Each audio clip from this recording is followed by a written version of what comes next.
internet, canal Lab Reativos, Tiago e Nuno. Boa tarde, Nuno. Olá, Tiago. Então, qual é o tema Hoje de hoje? trabalho, com trabalho e mais trabalho. Ok, boa. Pá, dada a data, é mais do que oportuno. Nós temos um apego grande ao calendário. É Cronos, pá, é aquela personagem à qual nós procrastinamos em dedicar uma conversa, mas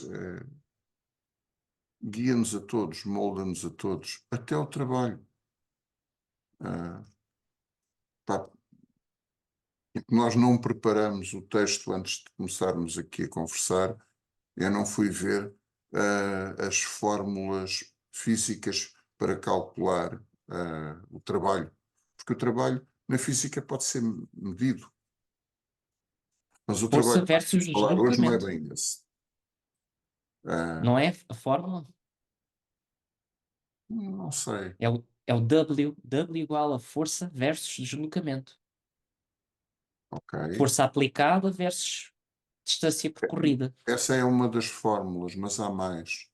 Pois É é, também o tempo vezes a potência, se não me engano. essa parte. É. Os A, meus porque dias de física já vão longe. a potência é o trabalho por tempo. Portanto, potência vezes o tempo dá-nos o trabalho que foi executado. Isto são, assim, um dos meus rudimentos da física que cá ficaram. Como o Ahm, meu. e, mas o trabalho que se calhar hoje nos propunhamos falar não é bem o trabalho da física, é, é o trabalho do homem. É. E as suas implicações, obviamente, na saúde mental, não é? Portanto, o que é que. Epá, eu vou-me arriscar, mas há, há poucos anos, uma colega tendo estado de férias e depois bem disposta e alegre por regressar ao trabalho no Facebook, publicou que estava feliz de regressar ao trabalho. E eu respondi-lhe com aquela frase em alemão que não vou dizer porque senão é censurada, porque foi. Coisa mais estúpida desta terra. Eu escrevi a famosa frase que estava gravada em alguns dos campos de concentração nazistas, um, que dizia respeito ao trabalho e ao quanto ele é libertador. Um, e no dia seguinte, a laia de gracejo, quer dizer, olha, estás alegre por regressar ao trabalho, porque o trabalho, tal. Um, no dia seguinte tinha uma mensagem automática do Facebook a dizer que o meu comentário era considerado incitação ao ódio. Uhum. E mais não sei o quê, e portanto tinha sido bloqueado. Um, pronto. Uh, mas é mais desse trabalho que eu gostava que nós falássemos. Ah, não sei, obviamente que vivemos numa sociedade ah, que não mostra compatibilidade com o não trabalhar. O trabalho é uma exigência, uma necessidade, uma obrigatoriedade, um ter que fazer, ah, enfim. Eu acho que pode ter, eh, no mínimo, dois efeitos, pelo menos assim de uma forma muito básica. Produzir saúde mental, portanto, a pessoa gostar do que faz, empolgar-se, investir, depositar líbido e obter prazer no que faz. Por o Isto obviamente não é assim tão linear, não é? Estou a ter aqui uma visão muito clivada. Sim, Quando o trabalho é bom e quando o trabalho não tem esta faceta. Por outro lado, quando gera tudo aquilo que vai contra a saúde mental, ou partes que vão contra a saúde mental. Portanto, o indivíduo sentir-se contrariado, desmotivado, cansado, mal pago. Não se pode deixar de dizer isto, ainda mais em Portugal, não é? Ah, Portanto, eu vejo aqui 2 caminhos. Obviamente que isto é um preto e um branco. E depois temos toda uma área cinzenta no meio disto, não é? Mas tu começas logo por uma assunção que é o trabalho é uma obrigatoriedade. E já percebi que não te moves em bons meios. Porque o trabalho é uma obrigatoriedade para alguns. Há outros, desde que nascem até que morrem, nunca têm que trabalhar. Não nos esqueçamos, e esse é um dos problemas da nossa sociedade, um dos muitos, mas esse é um deles, e grave, que é de que há alguns indivíduos, e não são tão poucos quanto isso, que podem viver uma vida inteira sem trabalhar. E para que eles vivam uma vida inteira sem trabalhar, outros têm que trabalhar mais do que aquilo que precisariam de trabalhar para terem a qualidade de vida que têm. E isso empurra muita e muita gente da primeira situação para a segunda situação. Epá, eu imagino que não deve haver muito prazer em varrer ruas. Que até seria um trabalho aceitável se as pessoas fizessem isso 3 ou 4 horas por dia. Mas se o fizerem 8 horas por dia, seguramente é exaustivo, é cansativo, é desmotivante, é repetitivo. Uh, E porquê é que há algumas pessoas que têm que trabalhar 8 horas em trabalhos duros, ou monótonos? Enfim? Porque há algumas pessoas que não trabalham.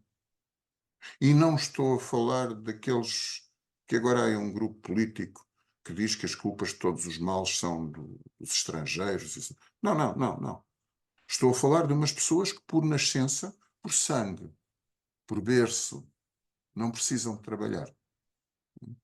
Alguém há de ter que produzir para eles poderem consumir. Uhum, E isso, epá, se tu não me pões travão, nunca mais me calo. Ahm, e isso ahm, entronca muito e muito na saúde mental, ah, porque o trabalho passa a ser maioritariamente uma necessidade e não um desejo, uma necessidade e não um prazer. A maioria das pessoas trabalham por necessidade e não por prazer. Voltando lá à, à esquematização da Hannah Arendt, enquanto uhum, nós vivermos a assegurar a sobrevivência, a assegurar a subsistência, pouca energia, pouca disponibilidade temos para refletir sobre nós próprios, para refletir sobre a sociedade. No fundo, trabalhamos como escravo, trabalhamos como o animal preso à nora, que anda à volta, não, mas é só mesmo uma força motriz. Pronto. E a questão das pessoas trabalharem ao nível da necessidade empobrece-nos a todos e causa sérios problemas de saúde mental. Eu acho que aí, podemos imediatamente já, falar de 2 coisas, que é esta questão da necessidade e do prazer. Obviamente que são 2, não sei muito bem como chamá-las, mas são 2 fenómenos Posições? psíquicos, sim, posições, 2 determinações psíquicas, que têm efeitos muito diferentes e que têm funções muito diferentes. Obviamente que a necessidade, e estar refém da necessidade coloca o psiquismo sob um esforço e sob um ciclo repetitivo, pouco sustentável e que não mobiliza, certamente, esta questão que falavas da Hannah Arendt, não é? Em última análise, eh, promover uma reflexão, e estar numa posição, no fundo, mais confortável e desfrutar da condição humana. Até seguindo aqui o título de um dos livros dela. Ah, outra coisa é, obviamente, o prazer. Portanto, são duas posições, sim, ou duas determinações muito distintas, em termos de saúde mental. Uma muito mais assente no prazer imediato, outra numa questão de conseguir gerir portanto, a satisfação. Não é? Portanto, há a possibilidade de Deixa-me só existência de um. Diga, desafiar. A diz. primeira seria uma necessidade de prazer. Hum, Parece um trocadilho de palavras, mas eu acho que é um prazer ainda conspurcado pela necessidade. Escapa. Um É, prazer que é escapa. a necessidade do prazer imediato, como na necessidade da saciedade imediata das necessidades mais básicas. Uh, Quando nós temos a bexiga muito cheia de líquido, uh, não há tempo para uma reflexão ponderada e profunda sobre esse enorme desejo que nós temos de esvaziar a bexiga. Portanto, eu preciso mesmo de esvaziar a bexiga. É uma necessidade. E eu acho que isso tu falaste da necessidade do prazer imediato. Eu diria que ainda é um prazer que cheira à necessidade, que cheira à Uhum. fome.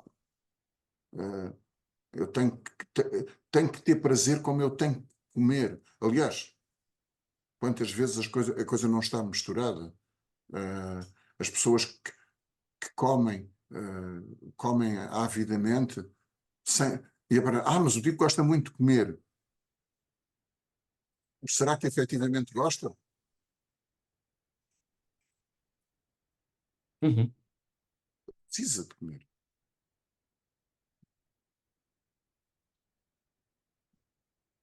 E depois, este sítio onde o sujeito é colocado, sob esta aura de necessidade, não é? Portanto, esta situação de refém, não é? De dependência. Acho que esta palavra é capaz de ser importante aqui. Eh, eu vou agora enfocar um pouco, talvez, não sei se isto vai fugir, pensar em cima do joelho, como disseste. Há um filósofo germano-coreano, que é o Byung-Chul Han, acho que disse bem, que fala muito desta questão. Acho que no livro da Sociedade do Cansaço. Portanto, fazer publicidade a Relógio d'Água, que é uma grande editora de livros portugueses, já está. Ah, tem editado estes livros todos com uma excelente tradução. Pronto, e um deles é A Sociedade do Cansaço, em que ele apresenta a tese de que já não há tanta a necessidade de existência. Eu acho que é esta a tese. Não há tanta necessidade de existência de existir um patrão que anda ali em cima da pessoa, quando a pessoa, nesta contemporaneidade, se explora a ela própria. É o seu próprio patrão. Portanto, eh, o grande outro já não é tanto aquela figura autoritária do patrão que anda ali, então, está tudo feito, como é que é? A pessoa já tem isso dentro dela, e até que ponto isso a pessoa se explorar e esgotar ela própria, desta forma, exercendo o papel de patrão dela própria, gera um cansaço. Não sei se será esta a tese, mas eu já li o livro há muitos anos, mas o que retive foi isto. Posso estar enganado, mas isso todos nós nos enganamos. A ideia é muito oportuna. É? Já, no fundo, faz lembrar a questão da culpa e dos religiosos. É, no fundo, digamos assim, porem o salgadinho dentro do estômago do outro, que ele depois há de ir comprar água. E vender esta ideia de o trabalho é para não posso dizer a frase. O trabalho que nos liberta.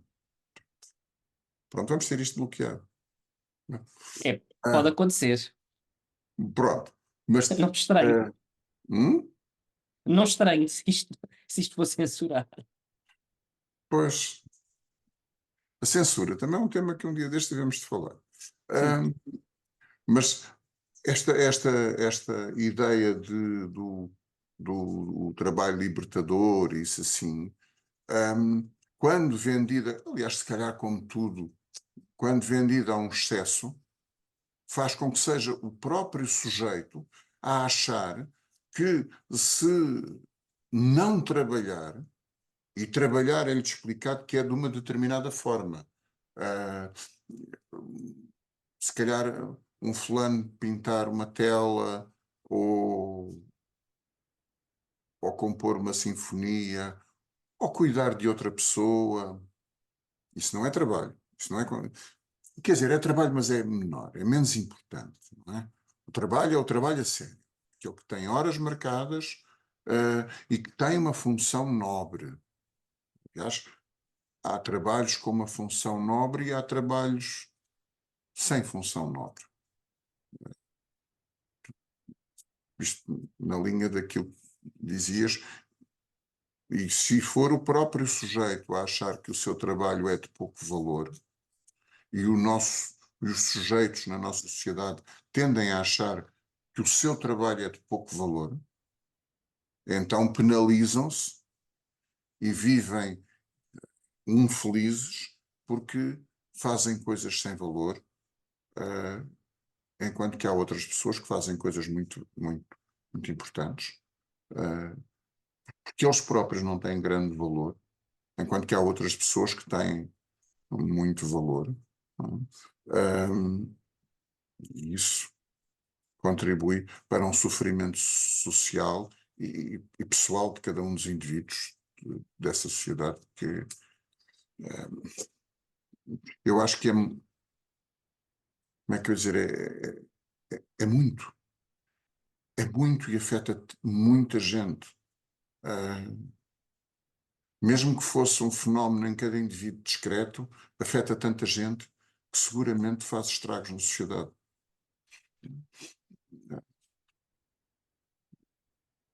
Ah, essa definição que apresentas, essa distinção, aliás, entre trabalho nobre e não nobre, não sei se te convidaria a, a dizer, a expandir um pouco isso. Portanto, de uma forma simplista, porque segundo aquilo que eu percebi, portanto, quando falas de um trabalho nobre, será algo que trabalha a favor do coletivo, não é? E que é integrável, se esta palavra Coletivo, existe, integrável. do coletivo. Tu esticas-te. Então, Pronto, da sociedade. da É uma so- economia, coletivo, da economia. Para, em Portugal tem sido feito algum movimento no sentido de valorizar o trabalho dos cuidadores informais, que eu acho que é um trabalho nobre e pesado e merecedor de respeito, que só há pouco tempo é que se começou a falar nesse trabalho como sendo sequer trabalho. Quer dizer, Uhum. alguém que cuida de outro, que não consegue cuidar de si próprio. Não estamos a falar dos serviçais, dos senhores que não trabalham porque nasceram em condições de nunca ter que trabalhar na vida. Estamos a falar desses. Estamos a falar daqueles que cuidam de pessoas que precisam de ser cuidadas porque não conseguem cuidar de si próprios. Não? Isto é importante distinguir.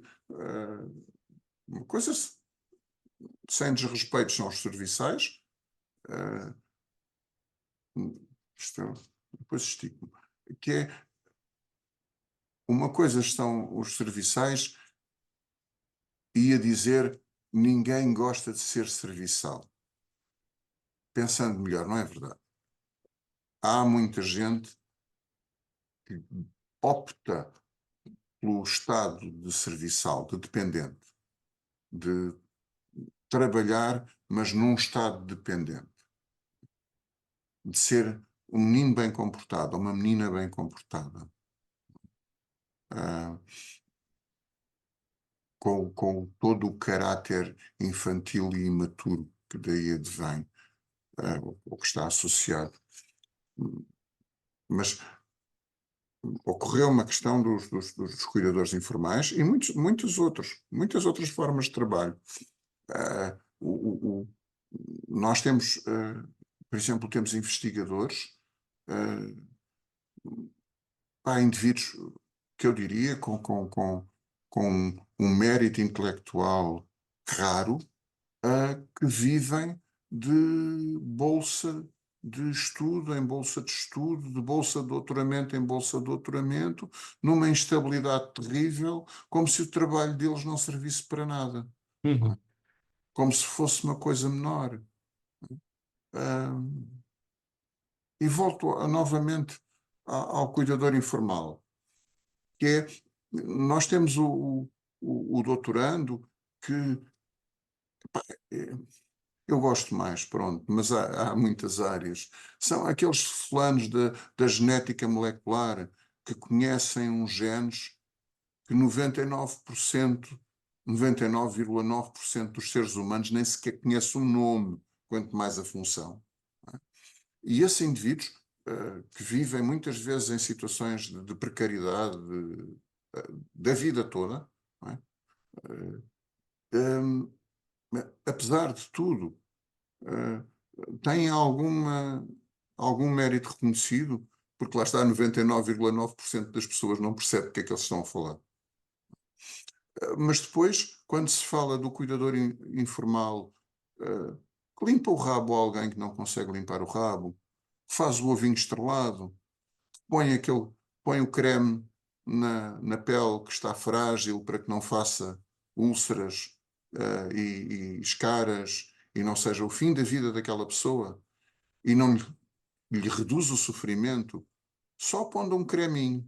É, é coisa mais simples, toda a gente sabe fazer. Não, não, nem toda a gente sabe fazer. Nem toda a gente sabe reconhecer quando é que aquela pele precisa de creme. Nem toda a gente tem paciência de mudar aquela pessoa de posição 2 em 2 horas ou de hora a hora. Nem toda a gente tem paciência de estar a colorir livrinhos de crianças, porque aquela pessoa já não consegue fazer outra coisa senão colorir livrinhos. Isto de uma forma quase caricatural, que há trabalho que é considerado pouco importante. Um, e, e não tem propriamente a ver com o conteúdo. E, sobretudo, há uma coisa que eu passo a vida a tirar para a frente com o tempo, que acho que o tempo é o eixo principal, quase tudo na vida, quase tudo que nós possamos conhecer, que é tanto uma como outra pessoa despendem tempo de vida, tempo em que podiam estar a descansar, a namorar, a a trocar larachas com um amigo, a fazer festas no seu gato, etc. Podiam estar a fazer outras coisas e despendem-no naquela coisa. E desvalorizar o trabalho é desvalorizar o tempo de vida, e, portanto, a existência de uma determinada pessoa.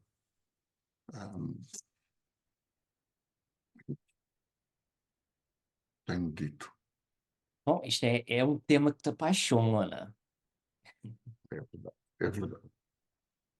É Ah, verdade, porque muitas vezes, quando se fala, morreu fulano, matou fulano, morreu, matou, nós quando desvalorizamos o tempo de vida de alguém, estamos a matar parcialmente essa pessoa.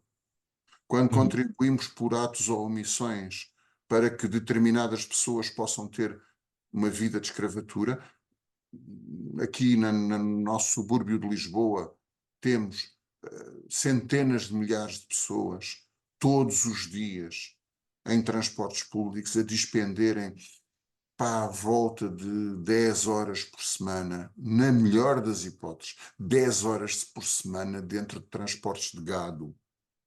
Estas pessoas não estão a viver durante esse período. Quando se fala de campos de concentração, eu não vejo grande diferença entre os campos de concentração e os transportes públicos da zona de Lisboa. A única diferença é que os transportes públicos, ao fim de 2 horas, a pessoa sai lá de dentro.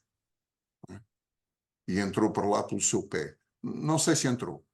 Não sei se não havia uma metralhadora apontada também. Nós, pronto, prefiro não continuar por aí, porque é fora de tema completamente. sim. Mas é. Isto mata gente. Uh, Pegando só, nisso, só mais. Confesso que me esforço para não monopolizar o tempo, mas eu não aprendi isso há muitos anos, porque não sabia, mas fiquei a saber que a escolha do dia 1 de maio como Dia do Trabalhador foi uma forma de honrar a morte de um assassinato de uma série de operárias norte-americanas que, creio que no início do século XX, não sei se no final do século XIX, fizeram uma greve, eram trabalhadores têxteis, fizeram uma greve pelo direito a receberem o mesmo ordenado que os homens, e os donos da fábrica onde elas trabalhavam trancaram o armazém onde elas trabalhavam e pegaram fogo ao armazém e assassinaram-nas todas. Eu gosto de relembrar que é essa a efeméride.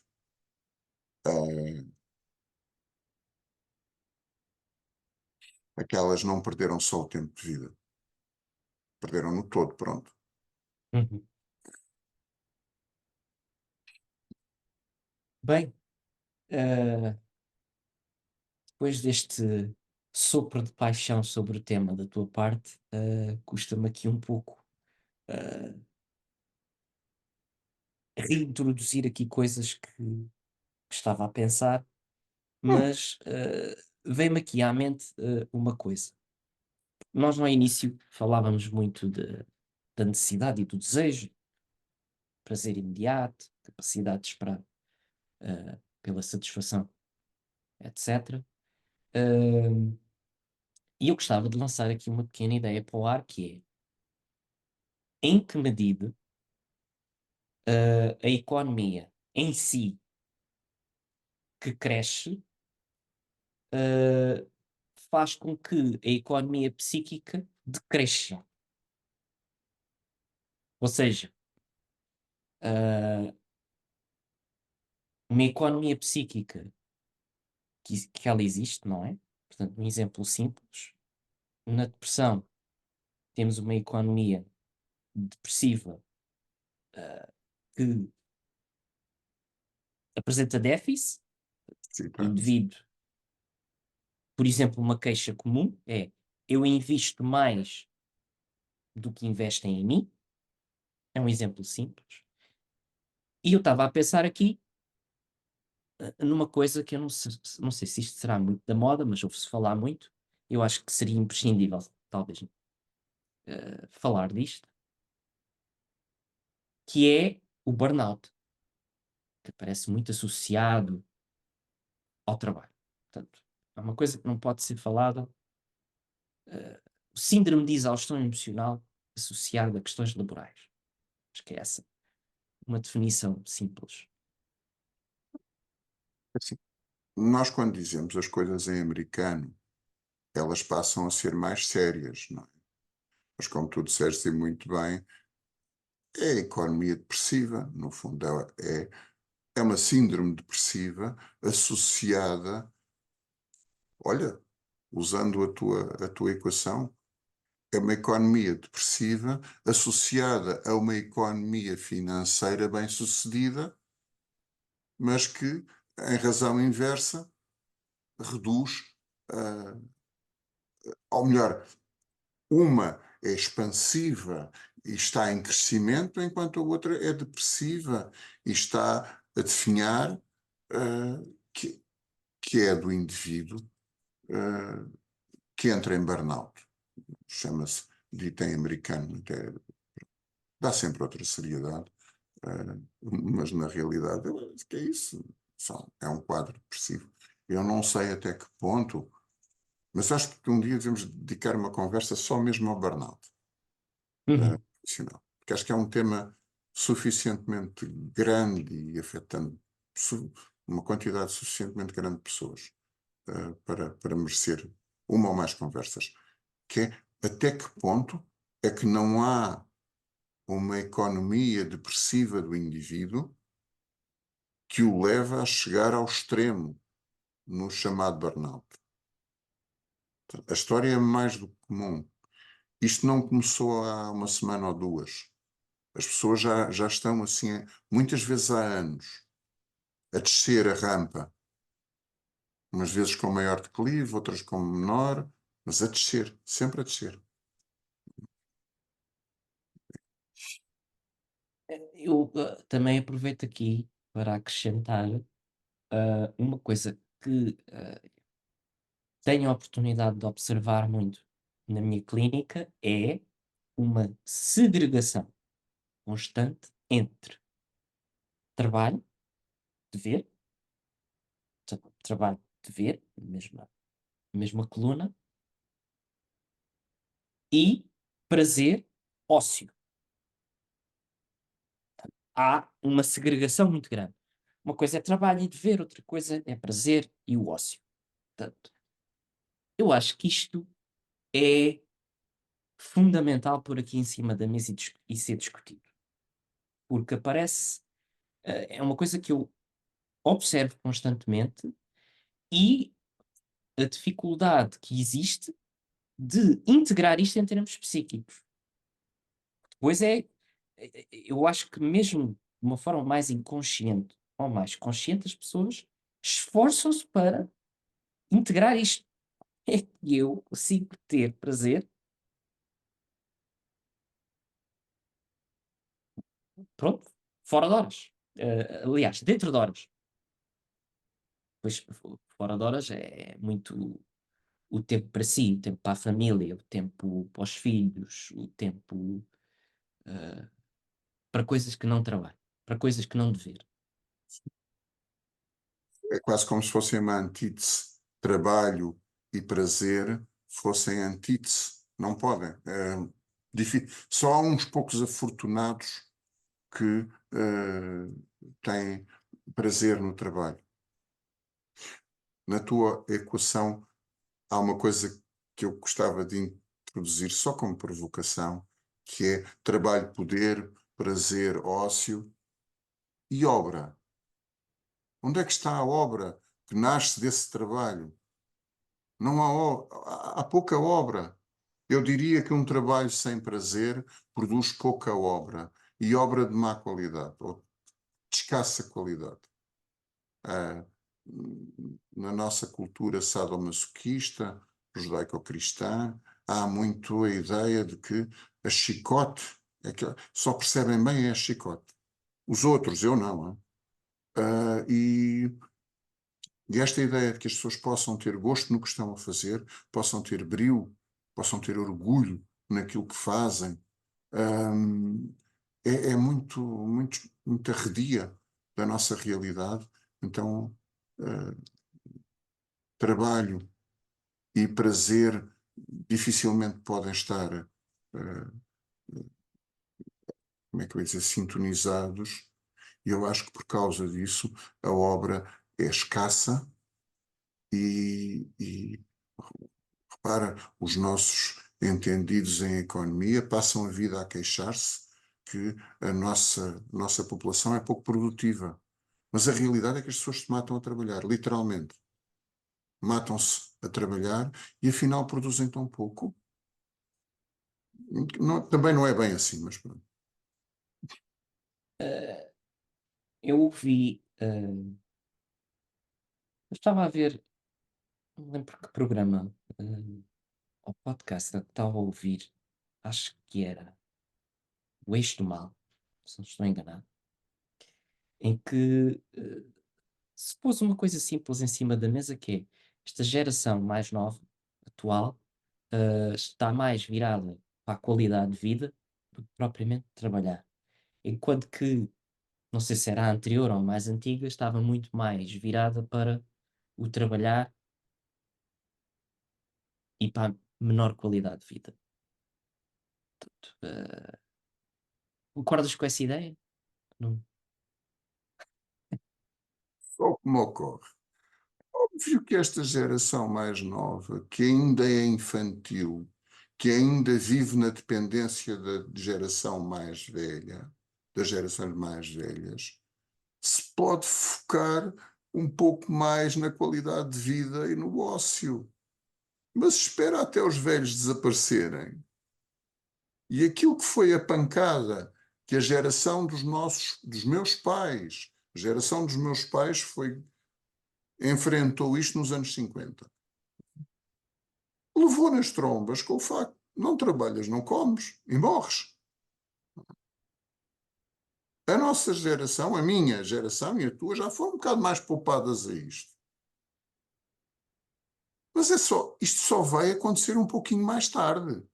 É que aqueles tipos levavam com aquilo aos 10, 12 anos de idade, nos anos 50. Ou seja, ou trabalhas ou morres de fome. A minha geração começou a levar com isso no final da vida adulta. Havia uns privilegiados que podiam tirar cursos superiores, mas a maior parte da população não podia. Eu tenho 60 anos, pronto. 61. Uhum. Ah, a maior parte da população não podia estudar. Chegava ali ao final, mal amanhado, de um curso secundário, pá, vais trabalhar, senão não comes. Esta malta agora, mais nova, vai levar com isso na cara. Só que não levam com isto aos 12, nem aos 18, vão levar aos 30, aos 40, porque a nossa economia financeira é deficitária. Pronto, eu não queria ir por aí, mas eu falei disso logo no início de nós começarmos a conversar, quer dizer, é quando há uns que podem viver sem trabalhar, há outros que têm de trabalhar mais do que aquilo que necessitam para consumir, para sobreviver, para viver com dignidade. Estas gerações mais novas, preocupam-se com a qualidade de vida. Sim, sim, sim, podem, mas vão deixar Eh, de. para finalizarmos, parece que muitas vezes parece que falas aí muito de um organismo vivo, quando uns têm que trabalhar mais, por outros trabalharem menos, portanto, uma espécie de Parasita. mensalidade.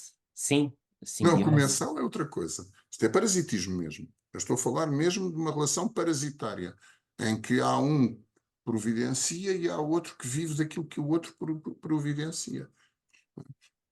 E quando isto, todos nós, mais ou menos, que temos animais domésticos, temos parasitas nos intestinos, devemos ter a vida toda hão de morrer connosco, que esse é o grande mal dos parasitas, é que morrem com o hospedeiro. Quando matarem o hospedeiro, eles morrem. Se matarem o hospedeiro, eles próprios também morrem, melhor dito. E vivemos uma vida inteira com umas quantas lombrigas e eventualmente umas ténias no intestino. Não faz mal nenhum. Ora, quando eles são muitos, quando há muitos parasitas, o indivíduo começa a definhar. porque aquilo que come não é só para ele, é para os parasitas também. Não chega, não dá. Portanto, de vez em quando temos de fazer uma desparasitação. Muito bem, chegamos aqui ao fim de mais um episódio. Tiago e Nuno, somos os AB Reativos. Contamos convosco para uma próxima oportunidade. Até lá.